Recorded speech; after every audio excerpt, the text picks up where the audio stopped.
Agafasa gbimi charime Sokasa oningri grimenyeja Afakadrio.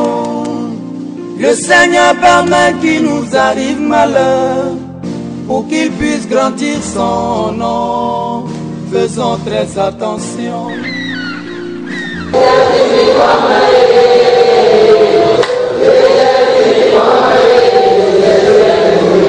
Alléluia.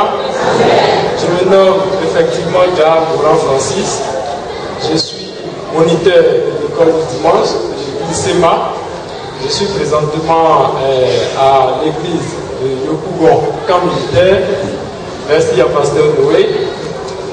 Je suis là pour vous raconter 2 accidents graves dont j'ai été victime. L'un en 2013 et l'autre en 2015, avant-hier, récemment.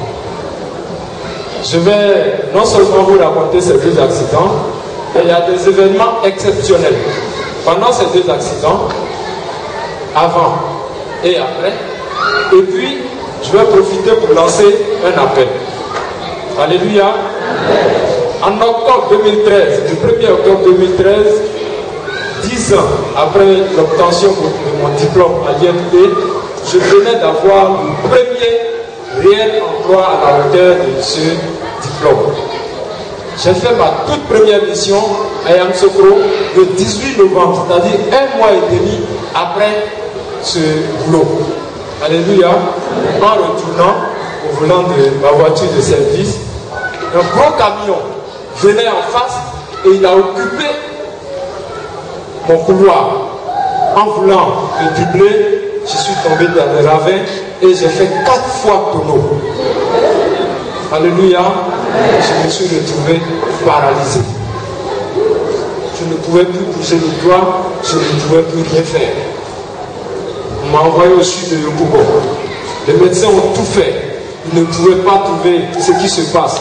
Le lendemain matin, très tôt, on m'envoie en zone 4, dans une clinique. Figurez-vous, pendant 1 semaine, on fait les radios, on ne trouve rien. Pendant ce temps, je souffre. Je ne peux pas bouger. Je ne peux pas me lever à l'épicer. Je ne peux rien faire. Je suis couché là. Alléluia. 1 semaine après, on vient faire un scanner.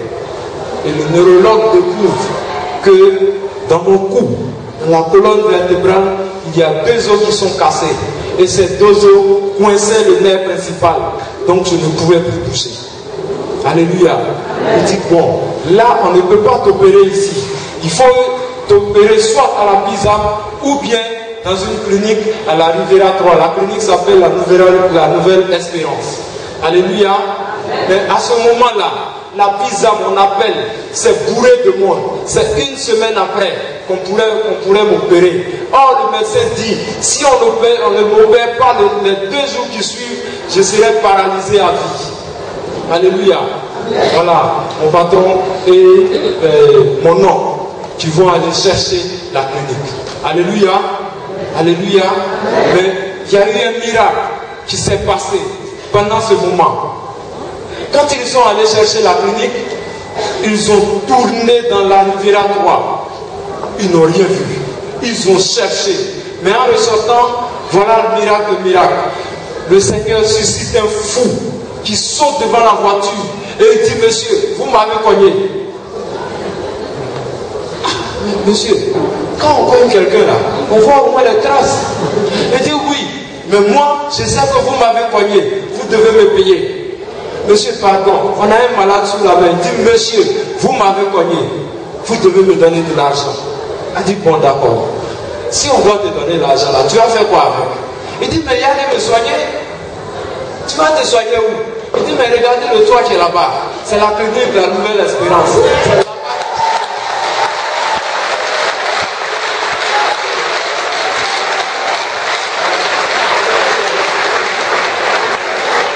Alléluia.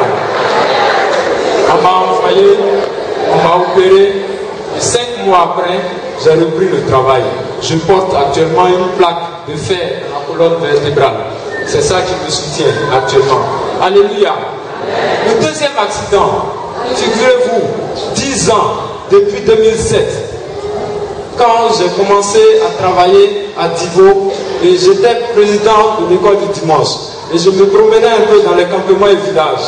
Et j'ai décelé un campement qui avait besoin d'école primaire. Les enfants travaillaient, bossaient sous des hangars que les parents construisaient chaque année, ils renouvelaient. Donc je dis, bon, il faut que je monte un dossier pour déposer dans les institutions nationales et internationales qui peuvent nous aider à construire. Mais 10 ans après, c'était juste en décembre 2014, quelques mois après la guérison de l'autre accident, 10 ans après, l'ONESI m'appelle. Francis, il y a 10 ans de cela, tu nous as déposé un dossier. Qu'en est-il? Je dis non, on a encore besoin de ça. Il dit bon, ok, viens, remonte le dossier, on va financer cette année. Mais ça ne s'arrête pas là. La semaine qui suit, l'ambassadeur de Suisse m'appelle. Francis, tu nous as déposé un dossier depuis. Qu'est-ce qui se passe? Il dit bon. Je dis non, ça n'a pas encore avancé. Il dit ok, on va construire cette année. Donc nous on construit 3 classes, latrine et puis équipement en tape-banc. Le monsieur dit bon, nous aussi on construit 3 classes, bureau du directeur, équipement en tape-banc. Voilà les 6 classes qui sont construites. Alléluia. Le financement est décaissé. Et au moment où le financement est décaissé, les contrats sont signés, l'opérateur qui est choisi dit que non, lui, il ne peut plus suivre le projet, il ne peut plus piloter le projet parce que le ciment a augmenté. Il faut changer les cours. Les frères, ça fait 10 ans que nous on poursuit ce projet. Je ne pouvais pas laisser tomber. J'ai tapé ma poitrine. Moi-même, je vais construire l'école. Alléluia. Donc chaque semaine, après mon travail à Abidjan, quand je descends vendredi, direction au campement. Le 18 juillet dernier, j'étais venu le 17 juillet accompagner ma femme et mes enfants avec mon nouveau véhicule que je venais d'avoir. Et je partais le samedi matin, le samedi dans l'après-midi à Divo au campement pour suivre le projet. Quand j'ai dépassé Dia-Salé, il y avait quelques creux quelque part là. Mais quand j'ai dépassé le trou là, c'est comme si j'étais transporté dans les airs. Je n'étais plus dans la voiture. Alléluia. Subitement, ma voiture dérape et je vais cogner un tronc de tête. La voiture se froisse sur moi. Alléluia. Mais là encore, Dieu va faire un miracle. Pendant que j'agonisais dans la voiture, voilà un massa qui passe. Dans ce massa, il y avait un païen. Il y avait des musulmans, il y avait sûrement d'autres personnes.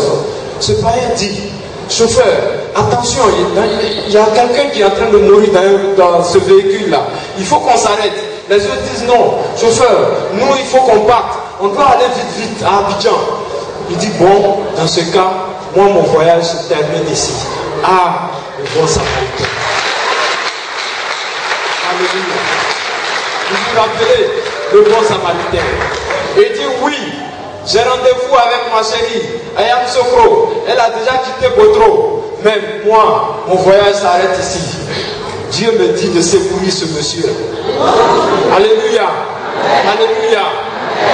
Et les autres s'en vont. Le monsieur appelle la gendarmerie. La gendarmerie arrive. Je ne sais pas comment ils ont fait parce que moi, j'étais déjà parti. Alléluia. Et ils m'ont sorti du véhicule. Le bon samaritain m'accompagne à l'hôpital de Dia-Salé. Ça n'allait pas. Et le médecin me dit, il faut encore vous l'envoyer au sud. Il s'en va discuter le prix avec un ambulancier, il paye. Et puis, il m'amène.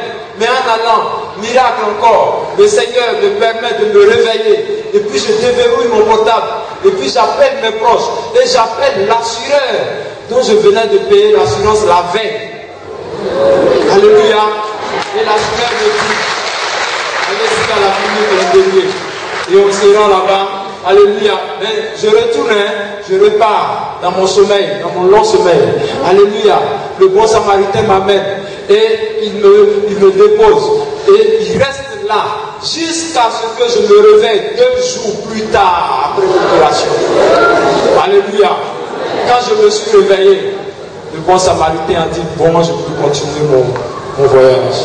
Et il est parti. Alléluia. C'est un païen. Ce monsieur, je l'ai invité ici tout à l'heure. Je vais parler de lui. Alléluia.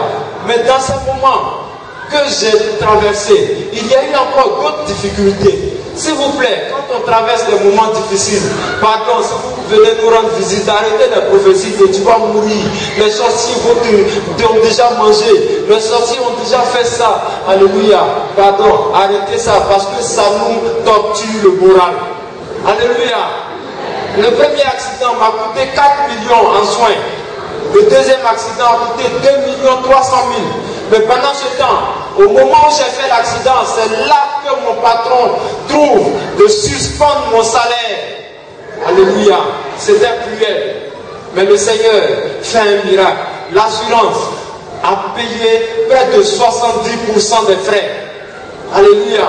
Et un ami qui aujourd'hui est avec nous dans notre entreprise a payé une bonne partie. Il ne m'est resté qu'autour de 300 000 que j'ai pratiquement fini de payer. Il y a 17 000 à payer. Alléluia. Alléluia.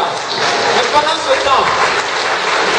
ce temps, l'école qu'on construisait devait continuer. Ça continuait. Il fallait trouver de l'argent pour payer le ciment. Il fallait trouver de l'argent pour payer la peinture. Il fallait trouver de l'argent pour terminer les travaux. Alléluia.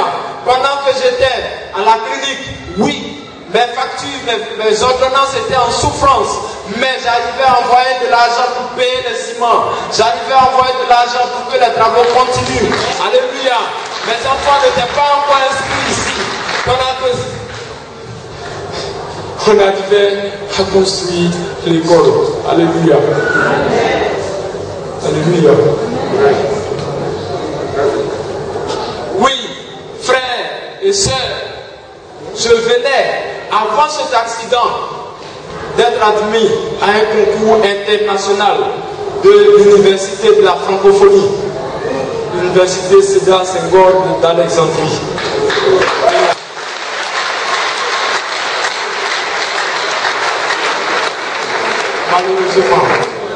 Malheureusement, je ne pouvais plus payer le billet d'avion parce que tout l'argent est rentré dans les soins. Alléluia. Alléluia. Mais sachez-le, dans ces moments difficiles, Dieu ne nous lâche pas. Dieu ne nous lâche pas. Après le premier accident, j'ai connu ma toute première mission à l'extérieur du pays. Alléluia. Après cet accident, c'est là que l'ONUCI et l'ambassade de Suisse ont décidé de financer la construction de l'école. Après cet accident, on a fini de construire l'école en septembre 2015 dernier. Alléluia.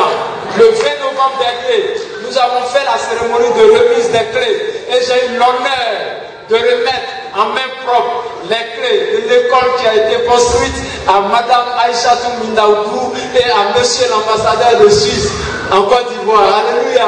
C'était glorieux. C'était beau. Alléluia. Alléluia. Encore une chose.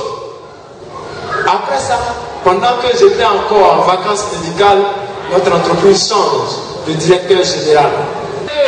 Depuis 2 ans, je cours pour qu'on me mette en contrat à durée indéterminée. Alléluia. Le monsieur me fait le contrat. Il me fait venir le contrat. Moi, je sache sur moi. Alléluia. Ça ne s'arrête pas là. Dans ce contrat, j'étais technicien. Alléluia. Avant, j'étais technicien. Mais maintenant, là, il m'a nommé chef d'un service commercial. Alléluia. On ne passe pas par hasard par des épreuves. On ne passe pas par hasard dans des épreuves. Alléluia. Après ça, on m'avait dit que si je sors de l'hôpital et que je ne vais pas à la maison, et que je ne vais pas dans un centre de prière, si je vais à la maison, je meurs. Alléluia. Parce que les sorciers avaient déjà découpé ma viande. Il restait à manger. J'ai dit au monde, j'ai compris. Alléluia. Dès que le médecin nous a libérés, j'ai pris mes nattes, ma femme et mes enfants à la maison, et on est parti à la maison. J'ai appelé Pasteur Florent comment? Pasteur, venez prier pour moi. Pasteur, venez prier pour moi. Alléluia, je suis arrêté devant vous. Je suis en vie. Je ne suis pas mort. Je suis dans le bateau pour 2016.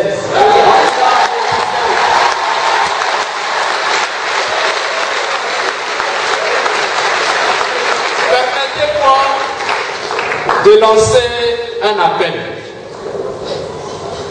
à une personne et après à d'autres personnes. Cette personne, je l'ai invité ici ce soir. Lui et sa chérie. Cette personne, c'est mon sauveteur. Monsieur Conan. Monsieur Conan, s'il vous plaît. Venez. Monsieur Conan, c'est le bon samaritain. Monsieur Conan n'est pas chrétien.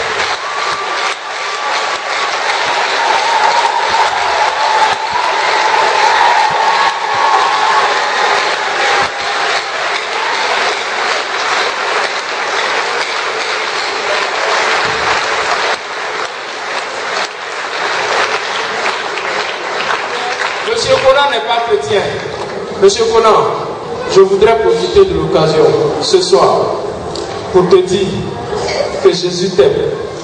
C'est pour cela qu'il est mort à la croix pour toi.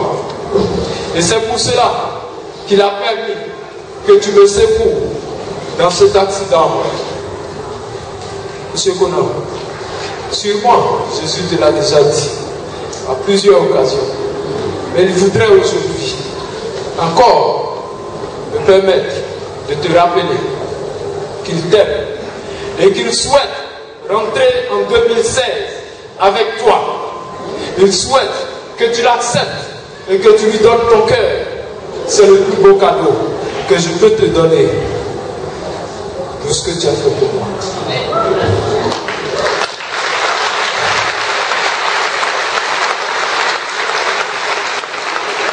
Chers frères, chers sœurs, sûrement, vous êtes venus ici ce soir parce que c'est le 31.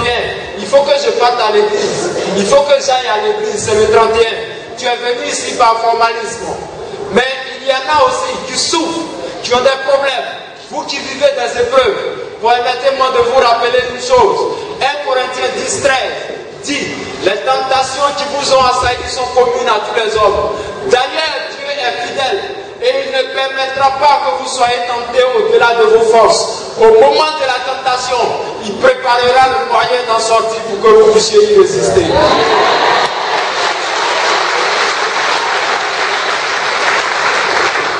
Chers frères et sœurs, je voudrais qu'on retienne 5 petites choses.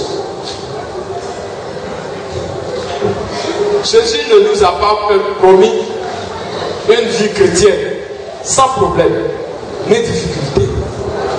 Les épreuves là, ça fait partie de nos vies et ça nous prépare à aller en classe supérieure comme à l'école. Alléluia.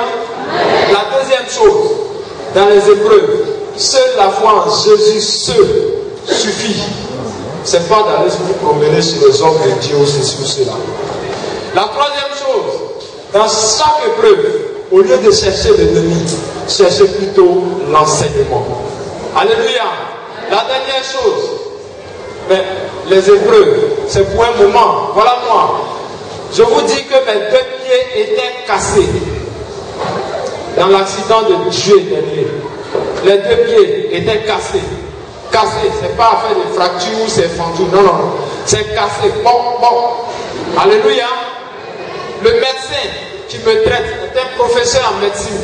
Il m'a dit, Francis, c'est dans 18 mois que tu pourras marcher, c'est-à-dire en décembre 2016. Alléluia. Alléluia. Et figurez-vous, j'ai marché le jour où on a fini de construire l'école, c'est-à-dire 2 mois et demi seulement après l'accident. Alléluia. Je suis devant vous, je marche sur des os qui sont cassés. Je vous le dis, et je sais de quoi je parle. Allez-y prendre mes dernières radios. Vous verrez que mes os sont cassés et je marche dessus. Alléluia. Ces moments, c'est juste pour un moment. Et pourtant, Dieu nous réserve un héritage éternel.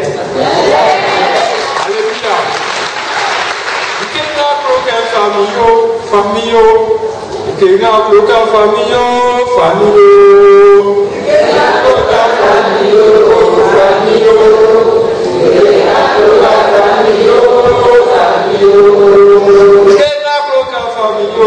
Famille, Jésus, que la famille, famille.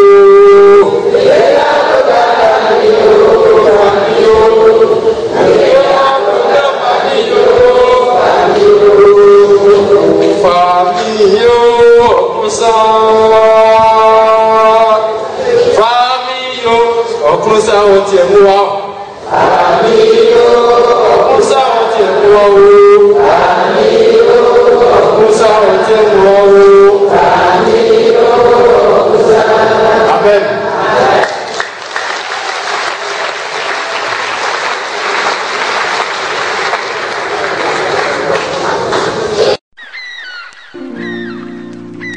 La gafasa kwimi charime sokasa oningri yrimenya ja afakatrio. Le Seigneur permet qu'il nous arrive malheur pour qu'il puisse grandir son nom. Faisons très attention. Il y avait dans un pays un homme qui s'appelait Job. Oh la Gawantio. Cet homme était intègre, il était droit et il craignait Dieu. Mais Dieu permit qu'il soit pauvre, qu'il soit même très pauvre. Il perdit tous ses enfants. Alors Job se prosternant et dit: je suis venu nu, et nu je retournerai dans le sein de la terre. L'Éternel a donné, l'Éternel a repris, que le nom de l'Éternel soit béni. L'Éternel a donné, l'Éternel a repris, qu'il soit grandi. Dieu permet parfois le mal pour grandir son nom. Béni soit-il. S'il vous arrive un malheur, glorifiez Dieu. Parce que comme Job, il vous le rendra, mais il vous rendra le double de ce que vous aurez perdu. La gofasa kwimi charime sokasa oningri yrimenya ja afakatrio. Le Seigneur permet qu'il nous arrive malheur pour qu'il puisse grandir son nom. Faisons très attention.